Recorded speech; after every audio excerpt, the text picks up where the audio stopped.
Ini langsung kita buka sesi tanya jawab untuk sesi yang pertama. Dua orang penanya, silakan. Oke, monggo. Mas Denny Roto. Yang saya mau tanyakan, yang pertama, jawabannya dari fungsi target konverter ya. Yang pertama itu fungsi untuk memperbesar momen. Nah, bagaimanakah target konverter ini memperbesar momen? Terus yang kedua, masih di fungsi target konverter, tadi kan disebutkan bisa menggantikan fungsi dari tadi. Bagaimana? Terima kasih. Oke, selanjutnya monggo Mas Yunis. Nama saya bisa Yadi. Saya mau tanya apa kerusakan yang mungkin terjadi pada turbo konverter dan bagaimana cara mengatasinya. Terima kasih. Oke, terima kasih. Mungkin kami tampung langsung. Ya, saya akan menjawab pertanyaan dari Mas Denny. Bagaimana torsi converter bisa berfungsi untuk memperbesar torsi?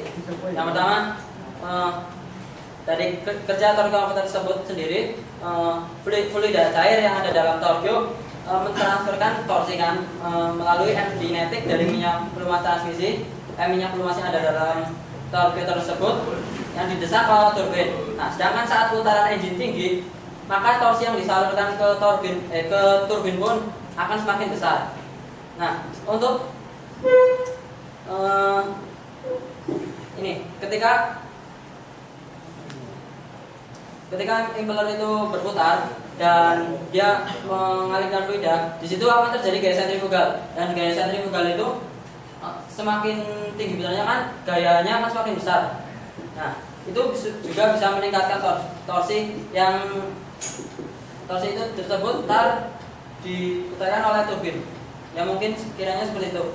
Nah, untuk torque converter menggantikan fungsi flywheel.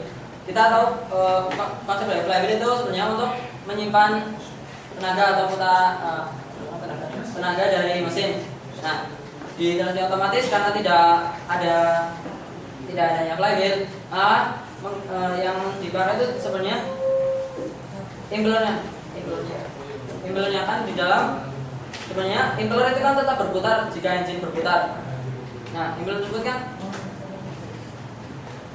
pengetahuan saya itu kan agak berat dan terus berputar terus menerus dan dalamnya juga ada fluida. Mungkin di situ bisa diartikan sebagai pengganti flywheel. Ini juga masih rada kurang paham ya mengenai torque converter sebagai pengganti dari flywheel.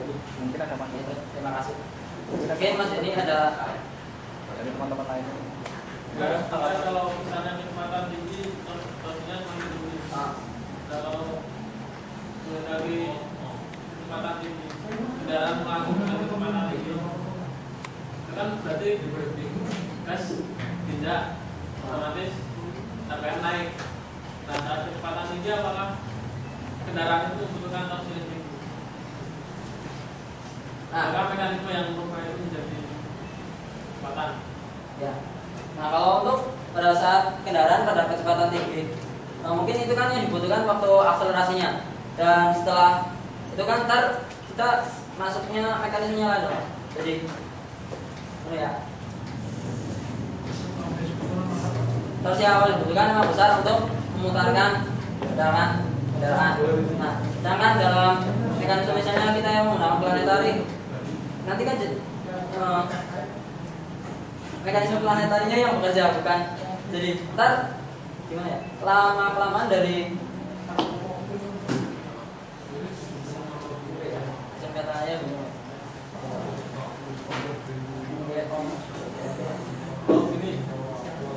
oh ya, masih ada satu komponen pembantu di dalam torque converter, yaitu katu bypass. Dan pada saat putaran tinggi tersebut itu yang dipakai untuk selang kecepatan tinggi kan tidak butuh torsi tinggi.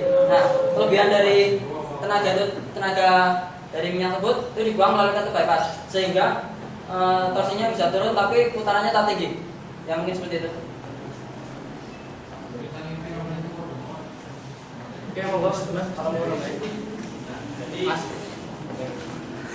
Mas ya, jadi untuk torsi maksudnya yang dimaksud untuk pada konverter itu dia berfungsi meningkatkan torsi pada saat putaran awal, jadi pada saat akselerasi. Pada saat akselerasi itu impeller berputar lebih cepat daripada turbin. Nah itu kan sehingga terjadi peningkatan torsi yang tinggi. Pada saat sudah berjalan, torsi dan turbin itu berputar bersamaan, sehingga jadi istilahnya peningkatan kecepatan dan torsi akan cenderung turun. Itu sama saya. Terima kasih. Iya, terima kasih Mas. Ada lagi mungkin tambahan dari yang lain? Oke, bagaimana Mas Dini?